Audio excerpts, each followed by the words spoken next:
En effet, les mauvais esprits peuvent se trouver dans les vêtements de la friperie, puisque d'autres personnes les ont portés. Sachez, bien-aimés, que le vêtement transporte notre sueur et notre odeur, chose importante pour le spirituel. Jacob, pour profiter des bénédictions qui étaient destinées à son frère jumeau Ésaü, avait porté son vêtement, Genèse 27, 15. Et oui, c'est grâce à ce vêtement qu'il avait pu s'identifier à son frère et avait pris sa place, premièrement dans le spirituel et pour finir, dans le naturel. Je vais encore vous donner un autre exemple biblique et celui-ci se trouve dans 1 Samuel 18, 3-4 qui nous parle de David et Jonathan. Ce verset nous dit que Jonathan fit alliance avec David parce qu'il l'aimait comme son âme. Il ôta le manteau qu'il portait pour le donner à David. Il lui donna ses vêtements, même son épée, son arc et sa ceinture. Bien-aimé, David avait déjà été oint comme roi. Mais, il y avait encore des choses physiques qu'il devait acquérir. En temps normal, c'est Jonathan qui devait succéder à son père Saül. Mais, pour que le plan de Dieu se réalise concrètement, il fallait que Jonathan cède sa royauté à David et le transfert devait se faire par les vêtements. Vous comprenez donc que le vêtement joue un rôle important dans le spirituel. Un sorcier a besoin de ton vêtement paix. C'est la raison pour laquelle échanger ses vêtements ou ses sous-vêtements avec n'importe qui est une mauvaise idée. Et oui, sachez que la personne que vous voyez physiquement peut avoir un côté spirituel bien chargé de façon négative et, cette personne peut vous nuire consciemment ou inconsciemment. Après vous avoir donné toutes ces explications, vous devez déjà entrevoir ce que j'essaie de vous faire comprendre à travers ce thème. Les vêtements déjà portés de la friperie contiennent chacun une âme. Si par malheur, vous tombez sur un vêtement porté par un violeur ou par celui qui pratique l'inceste, vous allez vous rendre compte que vous allez développer ces penchants au bout d'un certain temps.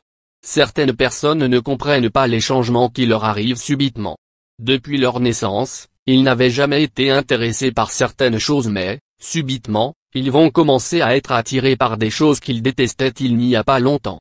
Dans ces cas-là, ils seront enclins à accuser les personnes qu'ils connaissent autour d'eux. Mais, il ne leur viendra jamais en idée de penser aux vêtements qu'ils ont achetés.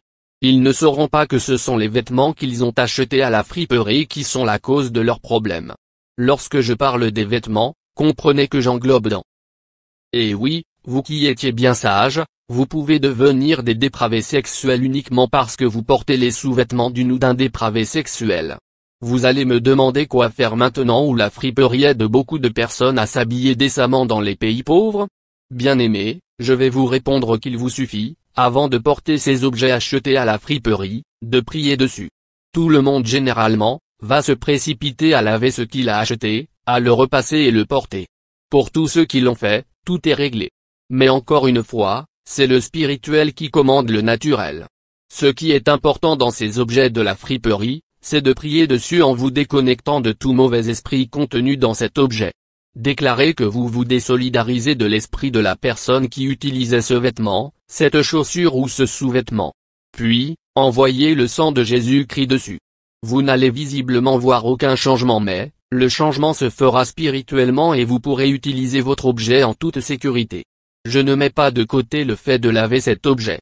Ce sont des mesures d'hygiène que l'on ne peut pas ignorer mais, n'oubliez jamais que c'est le spirituel qui est la chose la plus importante. Le fait de laver le vêtement et le porter ne peut que nous. Mais le fait de ne pas prier aura des effets plus nuisibles dans votre vie. Les sorciers peuvent mettre une mauvaise odeur en nous et nous serons rejetés de tous. Ils peuvent utiliser notre sueur pour détruire notre destinée. Ils ont l'habitude d'exploiter la moindre petite ouverture que nous leur donnons consciemment ou inconsciemment. Je vous ai demandé d'utiliser le sang de Jésus mais, vous devez savoir que cet acte peut avoir plus d'effet si vous avez fait de Jésus-Christ votre Seigneur et Sauveur personnel. Le sang de Jésus est très important dans notre vie terrestre mais, ce qui est encore plus important, c'est de penser à notre lieu de résidence futur. Comme je vous l'ai toujours dit, notre vie terrestre est éphémère. C'est notre vie après la mort qui sera éternelle. Mais, nous ne pouvons faire notre choix que sur cette terre. Nous avons donc le choix entre le ciel et l'enfer. Si donc vous choisissez le ciel comme je l'espère, vous devez faire la prière de repentance. Et si vous ne savez comment la faire, je vous demande de répéter ceci après moi: Jésus, je reconnais que je suis un pécheur. J'ai l'habitude d'agir de la manière qui ne te plaît pas et je te demande sincèrement et humblement pardon.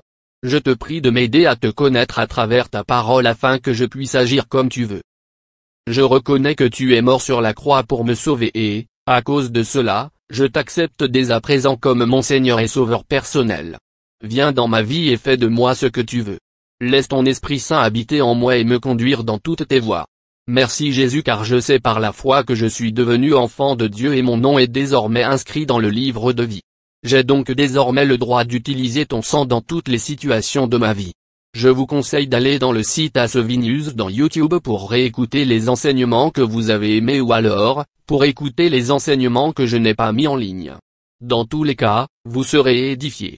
Soyez bénis.